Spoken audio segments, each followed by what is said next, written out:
Oh, thank you very much, and thanks for the great introduction. And I will obviously elaborate on all of this now a bit, since we already had the introduction now. We start with a problem statement, and you're all too familiar with that. We are looking at quantum mechanics, and specifically want to solve the electronic Schrödinger equation here, meaning we're looking only for the ground state eigenvalue and ground state eigenfunction. We will leave the excited states for the next talk when David is going to talk about how we can actually do excited states. So we'll focus on the ground state.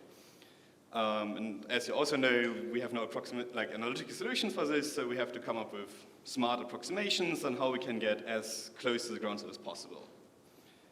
And there are a bunch of these methods which you all are probably very, very familiar with, like Hartree-Fock coupled cluster, and in the end you want to have your holy grail of full configuration interaction.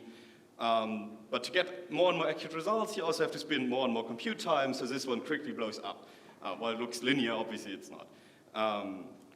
Luckily for all the people who actually want to do something useful, there's density functional theory, which is a big outlier in this computational scaling, where you get relatively high accuracy, better than Hartree-Fock, at a smaller computational price to pay. But this is not what I'm going to talk about, because we want to have another outlier, which we hope we can find somewhere there, where the idea is that you can get at a higher computational cost, obviously, than density function theory or Hartree-Fock theory, but you get a lot higher accuracy than higher computational scaling methods, like coupled cluster theory or configuration interaction. And that thing I want to talk about is deep quantum Monte Carlo. Before we go into the deep part of that, let's talk about quantum Monte Carlo a bit and how that works. Specifically, I will talk about the easiest way of how you can do quantum Monte Carlo, and it's variational Monte Carlo. And it starts fairly simple. You pick some trial wave function for your electronic structure problem, which you define with some parameters. Then you sample some electronic coordinates from that wave function by some Monte Carlo method. You can compute approximate estimates of your energy with Monte Carlo integration. And then you can also compute gradients of that energy with respect to your parameters to update your trial wave function. And then you can repeat the whole procedure in a loop. And the beauty about this simple framework is, if you think about machine learning, it's a very, very similar setup. So machine learning, instead of picking obviously a wave function, you pick some, classifier or regressor model. Then you sample not from your model, but from data set. You optimize some loss function. You compute gradients of that loss function with respect to your parameters, and then repeat the whole procedure. So then people naturally came up with the idea, okay, if these two frameworks are so similar, why don't we take what we know works very, very well for machine learning, deep neural networks, and just use them as a wave function. And that's what people did, but you cannot just pick any arbitrary neural network. Because it's a physical system, you have some physical constraints to work with, like one is the antisymmetry with respect to computation of electrons, meaning that your sign flips if you flip two electrons. And how we enforce this in neural networks is similar to how we enforce it in traditional quantum chemistry, where essentially in the end you have your Slater matrix and takes a determinant of that, which enforces the antisymmetry. And the trick is, before you construct this, your Slater determinant, you first have some permutation equivalent neural network, meaning everything, if you swap two coordinates here, two vectors here swap, and then you get the same behavior as if you had a Slater determinant. The other constraint is you must have some finite integral on your square, otherwise you couldn't define a probability distribution which you want to sample. And the simple trick for that is you say, I have some wave function, and then I just multiply something with the case exponentially far from the nuclei, and then you have something with a finite integral. And then people have shown that you can get very, very accurate results with that. However, it takes you a few 100,000 iterations per structure to converge and get actually the final energy. And this is becoming an issue if you think about applications of this, where you, for instance, want to model a potential energy surface, where you obviously want to have, ideally, the continuous energy surface, or even highly densely sampled data points to do MD simulations or different applications. But the QMC framework I just presented in terms of variational Monte Carlo, it doesn't allow you to do that, right? You just do a single structure calculation and then repeat it for every structure. And it's just by its very nature, very expensive. But if you think the other way around, they're actually, in the literature of machine learning, they're also of these different fields in QMC, where people came up with models which nicely approximate this energy surface. Specifically, there's like these recent developments on surrogate graph neural networks, where the idea is, okay, we don't do Ab-Initio calculations. We just take a bunch of data and learn it as a regression problem, where we have our nuclei as some point cloud represented, and then you come up with some edges by cutoff radii. And what you then do is you set messages along the edges you have to learn the local geometric information about your molecular structure. And then you can use these nice hidden messages to learn the energy surface. So this has been shown me very fast and very accurate reproduction, and these things continue to develop. We have seen many works in the last 2 days. So these tend to work nicely. However, you obviously need data to begin with. So then we sat down and we saw these two problems. So now the obvious question is, can we just combine these two? And this is what the first work I want to talk about, which is actually our potential energy surface neural network, where we wanted to solve many Schrödinger equations at once and get the whole energy surface. But before I talk about how we do this, we get back to the Schrödinger equation, and this is very simplified because we neglected a bunch of stuff here. Because if you think about a nuclei, where do they even appear here? Let's then add them back in, because our nuclei obviously define our external potential, so our Hamiltonian depends on that, and our Hamiltonian depends on the nuclei, charges and positions, so does the wave function and the energy in the end. And with this more representative formulation of the wave function in mind, we can also adapt our neural network in that sense. Specifically, now let's look at some wave function model, like the blue dots here are electrons, and we have some nuclei, and we have some neural network wave function model, which gives us the amplitude, which we can then optimize in VMC. Now the idea is simple. We add this explicit dependence on the nuclei by just adding another neural network on top, which doesn't care about electronic structure. It only cares about the configuration of the nuclei, so it's similarly architectured as these force field models. But instead of giving you an energy, it just gives you the parameters of the wave function model adapted to that structure. And since we do implement everything with neural networks and differentiable libraries, you can train it end-to-end without any super hacky tricks. And then the only thing we have to actually change in our Variational Monte Carlo algorithm to work on the potential energy surface is very simple. We just sample the nuclear positions as well from some predefined distribution, could be uniform over the energy surface, and then, you just repeat the whole structure, the calculations. And if you look at experimental results, we see that in blue line, our potential energy surface network doesn't lose accuracy compared to the baseline method I started with, which was Fermi-Net. So we don't lose any accuracy here, but we train a single model for the whole energy surface. And this is an important bit. If you look at the time it took to train these models, we're going down from large numbers to small numbers, which is very good, because we only train a single model, not many models. But then the natural question, if you look at the table, arises, why did we train 5 different models and not just one model to do the whole thing for all of these structures? There's a good reason why we didn't do it, because if we think again about our neural network structure, where you obviously construct this determinant here, we can take a closer look at this, and then we see, obviously, we have n electrons, which builds the rows of this matrix, and then we have our n orbital functions, which are the columns.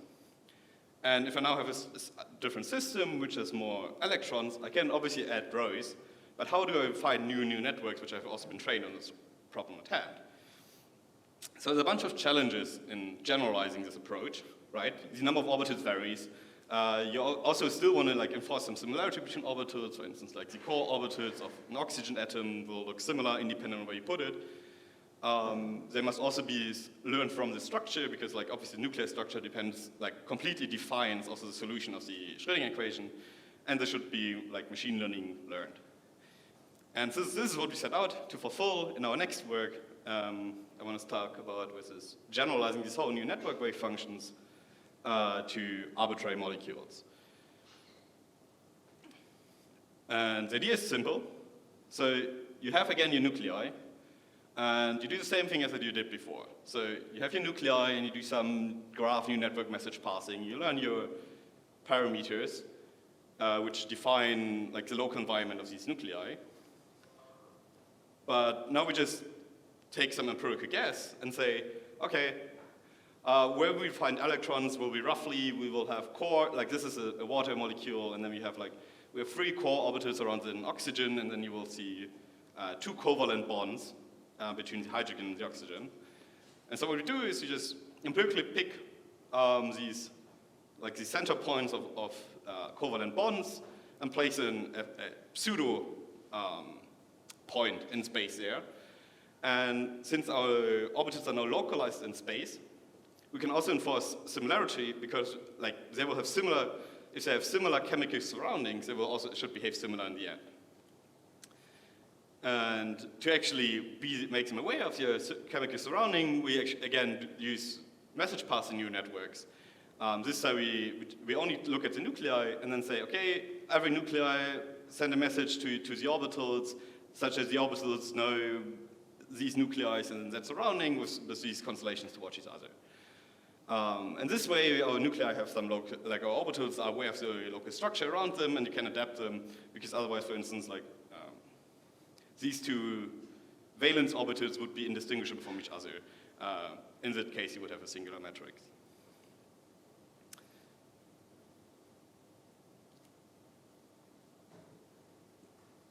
Okay. But if you think about generalized wave functions, you should also think about constraints you have, which you know a priori you will have to face eventually. And the simple case is we can look at size consistency, meaning that if I have 2 systems and I model them as a joint system, I know how it looks like if I tell these things apart.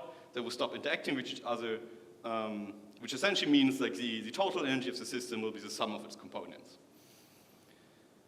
For the wave function, this essentially boils down to, okay, our total wave function just decomposes into a Hartree product, which essentially just means we have a block diagonal matrix, because we have no spatial overlap between the orbitals, right? An electron here will have 0 probability to be an orbital of the other molecule, which you can write down mathematically a bit more, but this essentially just means, yeah, orbitals in this, as in this molecule do not react to electrons here and vice versa. But if you look at how neural network wave functions used to work, here just taking example from the Fermi net, is essentially you have all your electrons here. Again, the bigger dots, these are nuclei, the smaller ones, these are electrons.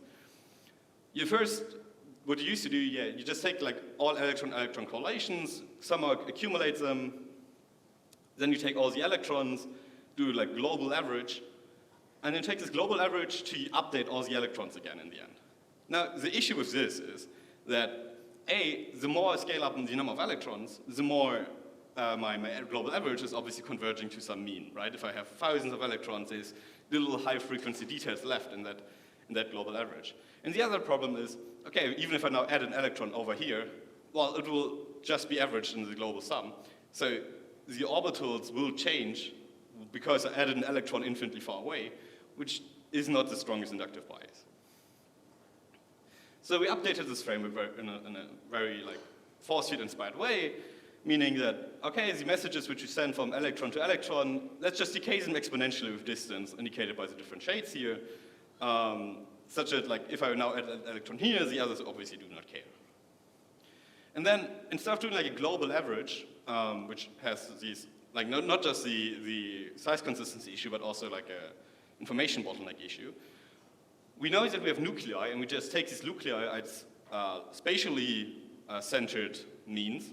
So we aggregate all the electronic information. The nuclei, obviously we do it from every electron to every nuclei, but adding all these arrows is a bit messy. But they decay these messages, again, exponentially, which essentially means if I now have the same molecule over here, they will have a similar message passing, but the electrons here obviously do not interact with the nuclei on the other side and vice versa. Well, then we can just apply MLPs on the nuclei, which also has the advantage that we have far fewer nuclei than we have electrons, so this is also cheaper than doing any MLPs on the electrons themselves. And in the end, we just essentially do step 2, but in reverse, where we spatially distribute that information again to the electrons, such as okay, this is a spatial surrounding. How do I have to define the orbital functions? And if you look at some benzene ring here, for instance, and we have training steps on the x-axis and energy absolute energy on the y-axis. we see that like this Fermi net in orange is pretty bad approximation for this, but in blue, if you consider like size consistency and that your method actually scales the number of electrons, you actually get better results. But I was talking about generalization, and meaning training with different molecules. In this case, for instance, we have like some hydrogen clusters with different numbers of hydrogen, and thus also electrons. And we see in lighter shades, we see if you train on the individual systems separately, and in darker shade, you see if you train on all of them jointly. And in orange, we have Fermi net, and in blue, we have our new size-consistent wave function. We see that size consistency for like the generalized setting, like A lets you converge faster, and B, you don't pay this penalty here, where you lose accuracy because you now have to model different systems with the same architecture, but since we're very local, the generalization is more trivial. But we're not restricted to just very similar systems. We can also just train on a bunch of very different systems jointly. So these are just some small systems, molecular systems, or small atomic systems. We can essentially train on all of these with a single new network wave function, where, for instance, Fermi net here has been trained on every single one individually. And you can reach chemical accuracy and most of them at the same time. Sorry. So this was, okay.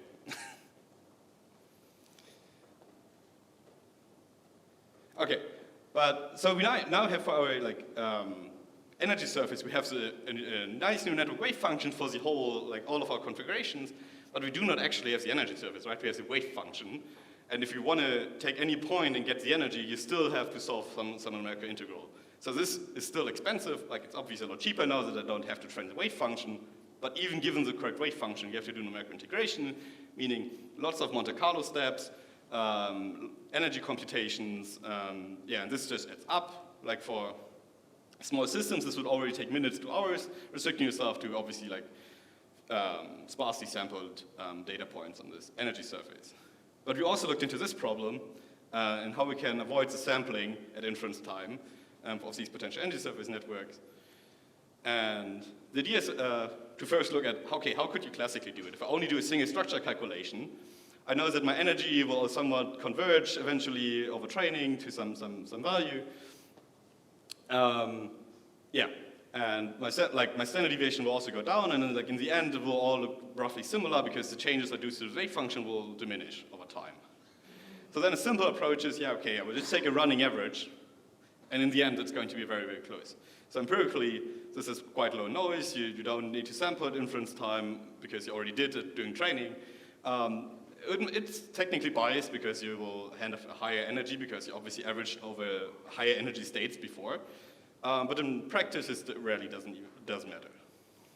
However, if you think about optimizing a wave function for the whole energy surface, it looks a bit different because we don't see for a single structure a history of energies, but what we see is we will, this is hardly seeable, okay, now you can see it, that over time we just sample from our energy surface different energies at different points. These are kind of random. They will converge eventually, like the shade here indicates the temporal domain.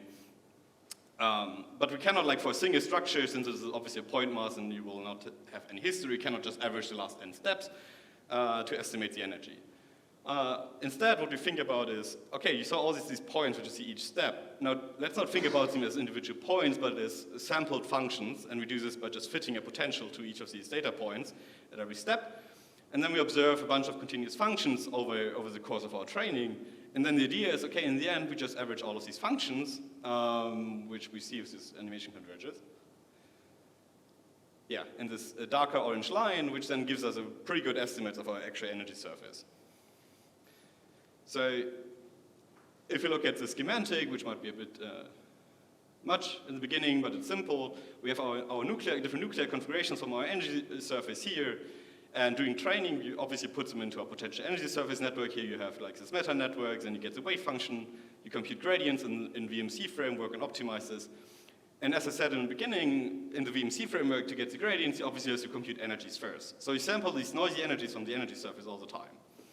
And then instead of throwing these away after each step, what we say, okay, we take some surrogate model, like Schnet, DimeNet, whatever you prefer, and fit it to these noisy energies over time very accurately, so you get noisy functions here.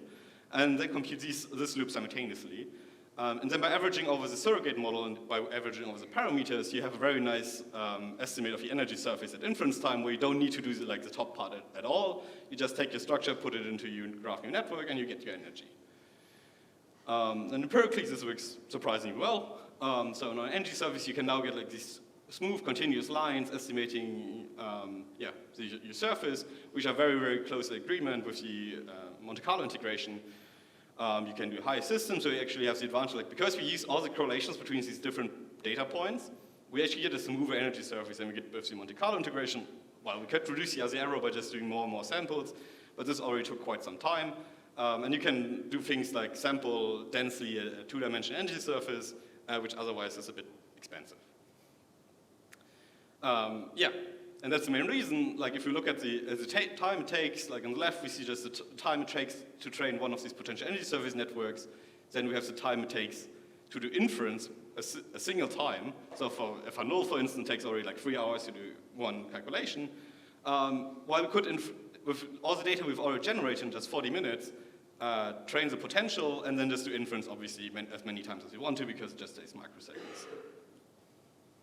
Yeah, and with that, I'm at the end of my talk. To recap, I've shown the potential energy surface network where we use the correlations between wave functions to train a single model.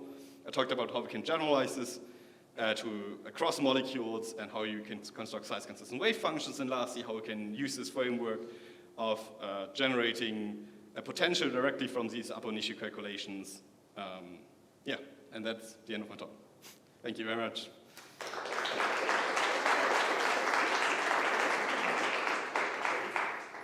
So the talk is open for questions.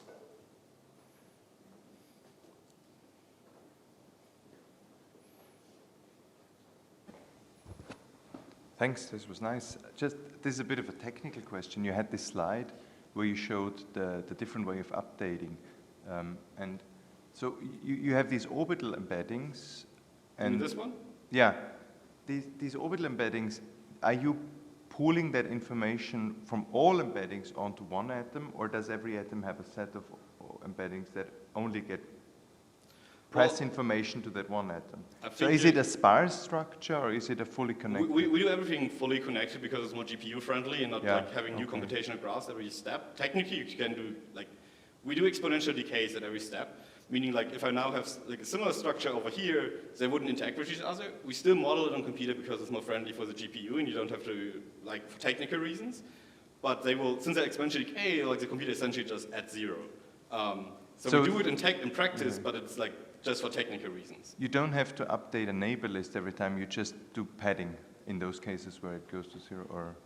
We do it like with indexing and like sparse. We use, if we batch multiple structures, we use sparse configurations, but in practice everything is like densely connected. For every individual graph, everything's densely connected, but if you have multiple graphs, you do like sparse indexing. Mm-hmm.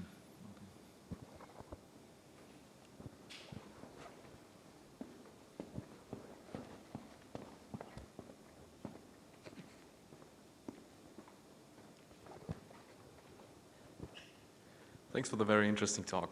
I was wondering, perhaps it's more like a very basic VMC question that's super obvious to anyone who's actually doing it. But I was wondering about like the sampling of electron and nuclei positions. So because to sample, rather I was wondering about how important the quality of those samples is, because to quote unquote properly sample nuclear positions, you need the potential energy surface, right? That generates a distribution. Right. Is it important to sample from this distribution, or can you just, for a dissociation curve of diatomic molecule, you can probably just sample uniformly? Yeah, so this is a great question. Like, obviously, like if I want to do like a Boltzmann generator, I would need access to the whole energy surface.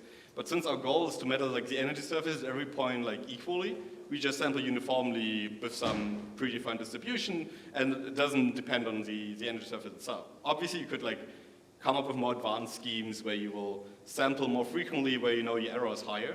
But in practice, in this case, because we don't do like a simulation of the system, but we want to just model the energy surface, it's independent of like the actual energy surface. So the nuclei are considered uniform, and for the electron samples, for the quality you need, that's a big question. In practice, you do some Monte Carlo sampling, Metropolis Hastings, and it seems to work well to just do a few steps and then take gradients of these samples.